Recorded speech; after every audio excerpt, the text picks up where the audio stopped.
morning, and thank you for joining us in this session today. I'm Prajakta. I manage the red team at Palo Alto Networks, and with me, I have our SOC engineer, Vidya, and we welcome you to this day in the life session. Let's start with the day in the life of an attacker first. Today, my target is Springfell LLC, and my mission is to steal their code. What do I know about Springfell? They are a Windows-only shop, which bodes well for me, as I don't have to redo my infrastructure or my tools. I can also assume a typical Windows network architecture. If I have to steal the code, I'm going to have to go after the code server. And the easiest route to do that probably is going to be to compromise the domain itself. Well, but before all of that, first I have to find a way in. And of course, phishing is going to be that way in. There's always that one employee who is willing to click on anything I send them and install whatever I need them to install. Once I'm in, I'll have to find some vulnerable system to use as my foothold, probably find a way to persist myself on the network so that they don't kick me off. Then on to lateral movement, which, considering that this is a Windows network, credential access is probably going to be my best bet. Hopefully that will take me to the domain controller and ultimately to the code server. Well, enough chit chat. Let's get to work. Phishing emails, off you go. I'm gonna wait for a callback, and I see that somebody has already taken the bait. So it looks like my malware is installed, all my backdoors, all my scripts are in place. Next thing, I have to hunt down a vulnerable system. I'm looking for something of low-hanging fruit, maybe a misconfigured application server. Let me start a port scan for ports 8443 and 8080 and see what I can find. While that's running, I'm gonna do some Active Directory recon, see who has what privileges on this network, because that's something that I'm gonna need down the road. And looks like the port scan has returned a Tomcat server. So now if I can get access to the management portal on this Tomcat server, I can probably gain control over this system. Let me try a login brute force. I'm gonna see if I can find a password for the admin account. Running the brute force, and looks like we already have a hit. The admin password is admin. What a surprise. All right, well, looks like access is good. I'm gonna install or upload my web shell onto this server. I wonder what permission this server is running with. It is running with system privileges. That's good news for me. So I can actually extract the password hashes from the memory from the server. Considering everything else so far, it's probably safe to assume that I'm gonna at least find one local account on the server and be able to crack the hash for the account. Well, let me get started on that. Well, welcome to the life of a SOC engineer on the blue team. And as you can see, my queue looks inundated just as every day, 1,500 alerts. So I'll have to just go through this one by one. I guess there is no other way out for me. So let me start with the port scan alert that we see right on the top. Well, I'm looking at the source and destination. Oh, well, this is a false alarm again. It's again one of those vulnerability scanners from our own internal information security team. So I'm going to take that away and look at something which is of higher priority. And that looks like a user reported phishing email that has a subject called IRS report attached. That looks curious. Well, let me actually get into investigating that. So I'm going to grab the header of the email from the email client, and then I'm going to pivot back to MX Toolbox or a header analysis tool of my choice, and I'm going to copy that, paste that. Looking at the header, I'm seeing that the IP, or the origin IP, is actually from Turkmenistan. Why would an IRS document originate from Turkmenistan? That's strange. So I think that gives me enough reason to connect to this guy's endpoint. Let me go through the endpoint details really quickly. Okay, that does not look right. Oh, here it is. I see the attachment that he has just downloaded and run. This system is definitely compromised. Okay, time to reimage this machine, and I have to send out a barrage of emails to the right teams in order for that to happen. So let me do that. And I should also reclassify the verdict of that particular attachment, which was initially marked as benign. So let me mark that as malicious here on my sandbox environment, and update my ticket to, okay, phew, done. That took me about, what, 25 minutes? Well, my cracking is done. And what do you know? I do have a local admin account password here, Springfell123. Boy. Well, if that's the password they're going to use for a system admin account, probably safe to assume that they're sharing that across other systems on this network. The only way for me to find that out is do a password spray. So I'm going to start a spray from the Tomcat server with password Springfell123, already getting some hits. I'm going to look at this first system. Looks like there's a clear text credential in memory. That looks interesting. Well, let's continue with the lateral movement. I'm gonna do another spray with this new credential now, getting more hits, and I'm seeing more credentials in memory. This does look like a service account credential, which is promising. I think when I was doing my Active Directory recon, I may have seen the service account listed under the domain admin group. Let me just check that real quick. It is a domain admin account, and so log into the domain controller and dump all the hashes. Now, if I can crack a hash of one of the engineer's accounts, my job is done for the day. I can just directly access the code server. All right, well, time to go off again and get on with the cracking. All right, what's next on my queue? It looks like a Windows administrator credential usage. Wait, the source and destination look familiar. Uh-oh, wait, even before I could finish that, there are two more alerts that have just popped up. These are authentication failed attempts. Well, I just hope these are just a bunch of forgetful users. All right, so let me look at the source. The source looks to be a Tomcat server, and there are 3 other web servers that it's calling out to. Wait, why would that happen? Because the source and the destination zones just don't look related at all. Let me see here. So there are 3 of these on my alert, but on my network traffic, it looks like there were callouts to 7 other servers. This definitely looks like lateral movement to me. Maybe if I can just get to the Tomcat server's endpoint activity, I can confirm this. Okay, let me get into doing that. Well, it's game over, Springfell. I have an engineer's password, so time to log into the code server and exfiltrate the code. Hooray, job done for the day. Okay, I'm looking at the Tomcat server's endpoint activity. Wait, what went wrong? One more high alert? Wait, it says there is a suspicious service account usage to my domain controller. I just hope this is just another administrator running a cron job. Let me see.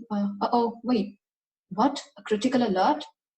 Wait, it looks like there is a source code, our source code found on Pastebin. Hold on, does this mean that I'm losing my job today? Vidya, stop being so dramatic, Vidya. This is just your, friendly neighborhood red team engineer here. Well, that just puts me into a lot of relief. Well, folks, this is indeed the nightmare scenario for a lot of us, not just in InfoSec, but overall for organizations. Thankfully, this was just a red team exercise this time. It was quite an effective one, though. As a red team engineer, my job is to mimic as closely as possible an attacker's activities.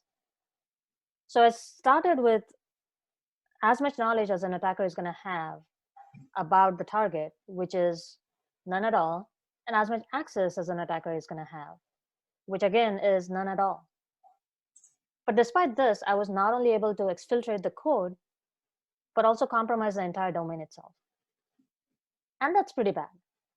So one has to wonder, what happened in the SOC? Why wasn't Vidya able to stop me in time? Vidya, what went wrong with Vidya? Well, I think what went wrong was what always goes wrong in the life of a SOC engineer. The time it took for me to detect and respond to each one of those alerts was unreasonable and lengthy. And also, the incident investigation was an extremely complex process. So when I say complexity, what do I mean? Firstly, as you may have noticed, the number of tools that I had to pivot to were numerous just to look at the data. And secondly, the amount of manual correlation that had to be done across information from each one of those tools that I had to pivot to was also a lot. And lastly, I had about 1,500 alerts on my queue, and that led to alert fatigue. In fact, of the alerts that were investigated, some weren't even relevant to the attack that was underway. Oh, wow. I think we need to maybe investigate that a little more. How about we look at all the actions that I performed and all the alerts that you investigated, Vidya, and let's see what the overlap is. Yes. So yeah, so I started with the phishing email, right? Did you see? Was that activity alerted on?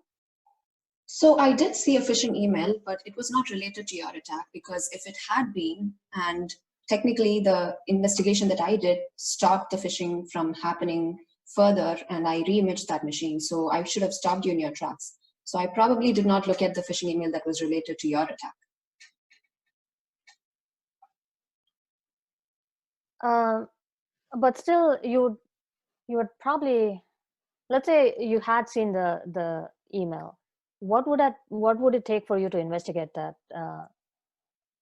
incident?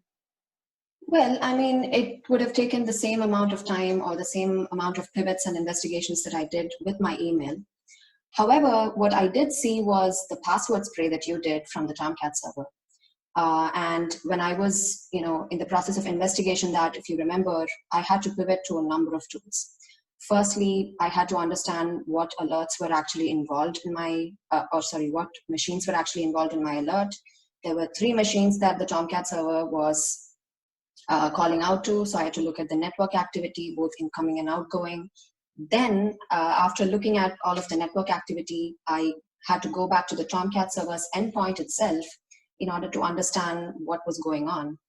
After looking through the numerous process, registry, file events, I had to also look at the Active Directory logs to further confirm and infer that the Tomcat server was in fact infected. And it successfully logged to 3 other web servers that weren't visible in my alert. So to do all of this, it took me about 20 full minutes. That that sounds pretty crazy. And another spray after that. So I did 2 password sprays. The second spray would have probably gone faster than the first investigation, right? Well, you would have thought so, but unfortunately, no. Because at that stage, all I knew that the Tomcat server was infected. I did not have any confirmation that there was actually lateral movement that was happening. So what I did was, when I got the second spray alert, I did the same steps like I did before. I ended up wasting my time looking at one of the server's endpoint behaviors, just like I looked at the Tomcat server previous to this. And upon finding nothing and hitting a moot point, I could just infer that there was credential access, and you would have used that to laterally move through my network. And even then, it was just speculation. So I would not have saved any time over here either. That's disappointing. So that explains, like, even though I had to go and do some offline cracking, which would have typically been your window of opportunity to catch up with me and maybe boot me out of the network, you never really got a chance. Okay, but what about the RDP connection that I made from the user endpoint to the domain controller using a service account? Because I connected to the domain controller and downloaded all the hashes. That RDP connection, that had to have raised some red flag on your end. Yes, and it did. And I did start investigating it. However, the problem with that is the fact that, we always look at these kind of service account logins happen into domain controllers by a number of our administrators who run cron jobs for their quality assurance and for their maintenance work. So initially when I saw it as a high alert, my intuition was not to give it that much of importance. However, when I did start investigating it, it already took a lot of time. Anyways, if I had gotten that to completion, I would have done too many things. First, look at the network activity of that user machine and the domain controller, then look at the endpoint behavior of the user machine. However, if I had gotten to getting into the endpoint of the user machine, I would have located the attachment that he downloaded from your phishing email. I would have located my patient 0, and I could have stopped you. But, well, that did not happen because by that time you had already raced through me and gotten your hands on the code server. And I was thinking that I was literally going to lose my job. I guess that explains a great deal. So to summarize, if you had to fully investigate this attack and then respond to me in time to prevent the code exfiltration, you had to do a crazy amount of work. So this was the first workflow, the second one, the third one, plus the fourth sub workflow. And this picture just looks really complicated to investigate and stop such a basic attack. That is completely a reasonable statement that you just made, because what I wish for as a SOC engineer are two things.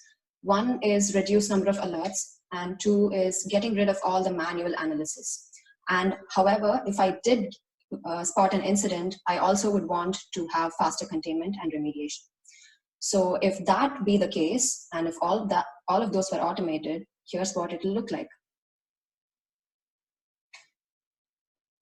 If I had had my way, all I would have seen is just two alerts. One is the lateral movement that happened from the Tomcat server, and the second is the possible beaconing traffic that happened from the user machine.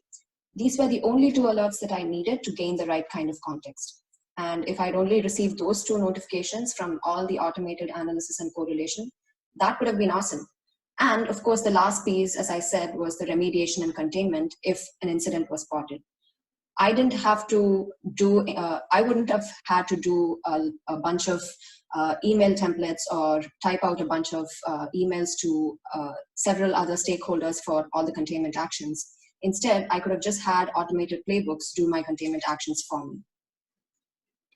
That totally makes sense to me. Now I have to wonder if, with this all in place, how would this potentially impact me and my attack? So how about we kind of replay the whole scenario for the first attack that I did and see what this workflow does to your response. For sure, sounds good. Awesome. Well, starting with the phishing email. So I deliver that to an employee, get my malware installed, and try to... I need to stop you right there because I just got alerted from my endpoint detection and response tool, which is Cortex XDR. And there was also a behavioral indicator of compromise that got alerted that said that some kind of malware was installed. So I'm right now in the process of actually using my orchestration platform XOR to run a playbook and delete that particular attachment. You're getting better at it, but I think I'm still quite a bit ahead. I've already kind of run my discovery scan and looking for... I do. So usually port scans are too many that appears on a SOC engineer's queue. However, if machine learning algorithms are put in place, then such kind of scans can also be detected, and that anomaly will definitely alert me. So I just have my XDR analytics tool alert me about your recon activity. So yeah, I'm catching up, looks like it. You are indeed catching up, but again, I'm not too worried. I have already, compromised the Tomcat server. I'm getting a I know you're persisting because I just see a persistence alert on my EDR queue, and I also see some anomalous activity from the network from you. So here is my containment action, and well, I have stopped you from going any further into the network. kudos to you. That I must say was pretty impressive. So now, with so much automation and so much technology at your beck and call, you're going to have a lot of free time, I'm sure. Obviously, neither you nor I am going to just sit around and do nothing. This just means that attackers' tactics are going to get more complicated. Their TTPs are going to get more sophisticated. The technology is great, but it needs to keep pace with all this rising sophistication and complexity, which means that you're going to have to train that technology somehow. So you and I are going to have to work closer and mature our proper teaming program. Plus, I guess you've been talking about the proactive threat hunting program a lot. So finally, you have time to actually work with our Unit 42 threat intel team and get that off the road as well. Absolutely, and I think you're right. Finally, as a SOC engineer, I would get to work on things that matter, and I don't have to get my efforts bogged down on things that can easily be automated. However, tools, technology, automation can never be the end-all, be-all for an effective security operations center. To truly succeed, we need to believe that today's SOC needs to be intentional about finding what needs to be found, and that is the thought that me and PJ will leave the audience with. So we'll open it up to questions now, and thank you so much. Thank you. I do see a question in the Q&A section. Can you suggest some strong blue teaming tools, some of the strong vigilant tools? I think you covered a few of them Vidya in this presentation, but do you want to just reiterate sort of the tools that you rely on? So I mean, given the fact that I work at the Palo Alto Networks, Security Operations Center, we kind of get to leverage some of our very own tooling. The firewalls, obviously, are some of our trademark tools which we usually use for detecting network activity. We also have the Cortex umbrella of products, meaning the Cortex XOR, Cortex XDR, Cortex autofocus, etc., for our endpoint activity, for our orchestration activities, and for threat intelligence activities, respectively. Those are some of the tools that I have been using, being currently in the SOC. But then, apart from that, there are also other SIEM or SIM systems, the security event investigation and event management tools that a lot of the industry uses, like Splunk, Devo, etc. So those are some of the tools that come off on the top of my head. However, you also need to keep in mind that as a SOC analyst, you'll have to have a balance between choosing the number of tools that you want to deploy. So the lesser the number of tools, the greater the amount of information, the greater the visibility, the better it is. So that's kind of the philosophy that we at least follow when we want to deploy tools within our SOC for detection.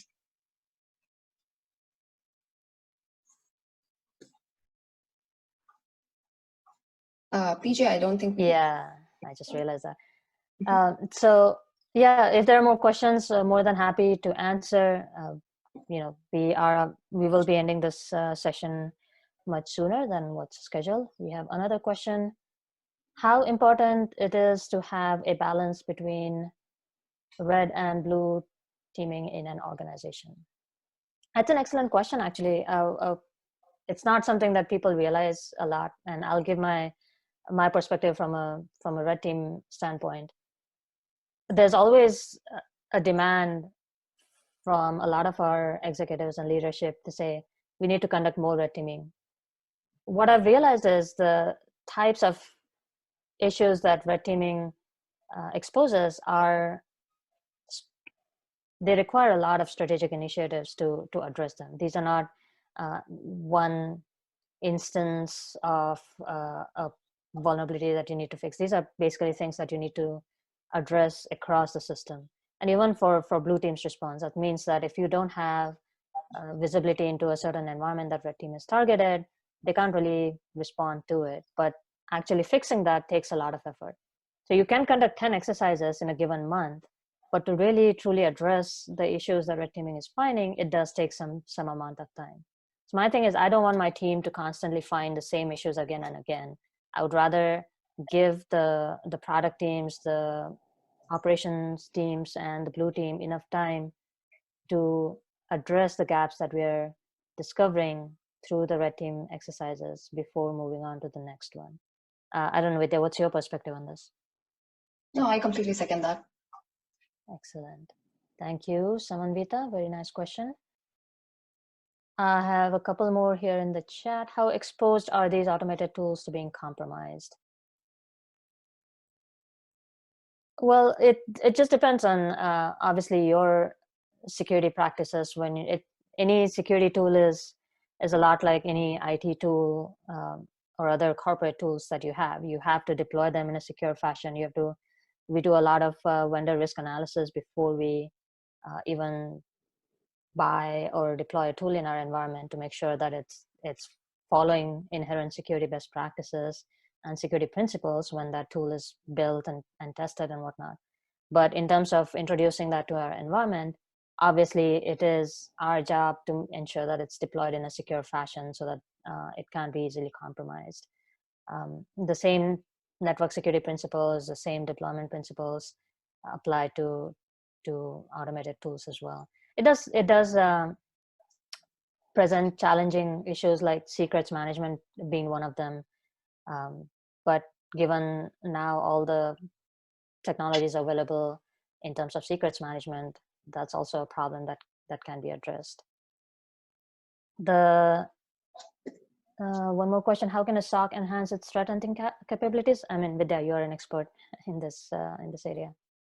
Yeah, so with respect to threat hunting, how we here, at the Palo Alto Network SOC do is we have a well-demarcated threat hunting and alerting program.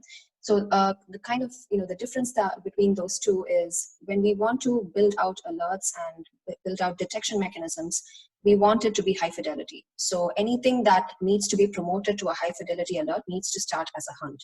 So we start off with specific use cases that we have to, like look forward to or sort of, sift through manually and, also sort of gain context from our intelligence teams and from our red team counterparts. So given all of this information put together, we build out use cases that we can potentially alert on.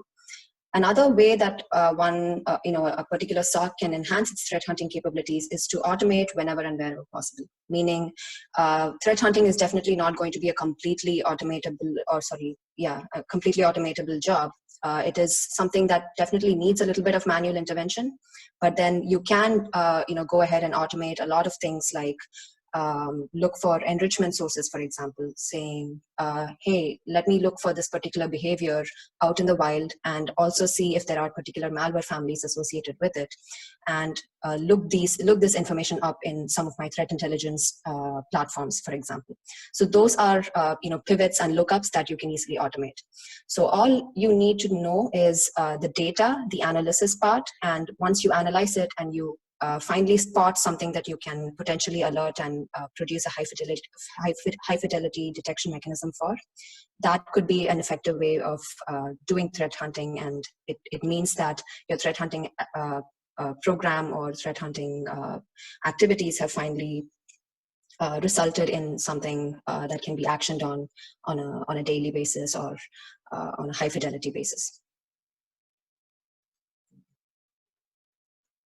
See other questions. The increase in people working from home created more alerts due to people accessing resources from offsite. Yes, for sure. And it's also increased, as you may have noticed as some of you may have noticed in your very own security operation centers, that has led just to more number of phishing emails that land upon users' inboxes. So that given the COVID-19 situation, that has been exploited a lot for phishing users within the corporate environment and target users from different departments. So there have been targeted campaigns around that, because of which, at the SOC, we're always pretty busy fighting fires. And I think this is where Vidya, the automation frameworks have shown through quite well, right? Because even though the alerts have increased and whatnot, uh, from what I've heard, our time to respond has actually not just stayed the same, but actually gone down, just because all the automation technology in place. Yes, exactly. We are able to remediate or mitigate it much faster in case something actually went through farther in the life cycle, in the attack life cycle. But we also have our very own tool for prevention mechanisms as well. So there's a good balance with the right automations in place. Yeah, and one thing we did when the COVID situation happened and the whole remote from work started, we did increase our security awareness, or increase the frequency of security awareness campaigns to just let employees know how to work remotely in a secure fashion, the do's and the don'ts to keep in mind, and all that stuff. So definitely, as anticipated, the attacks have gone up, but at the same time, I think companies have kind of made an effort to try to make everybody aware of that fact and behave accordingly. So doesn't look like we have any more questions. So thank you again, everyone, for listening to us. It was a pleasure talking to you this morning, and have a great day. Have a great day, guys. Stay safe out there.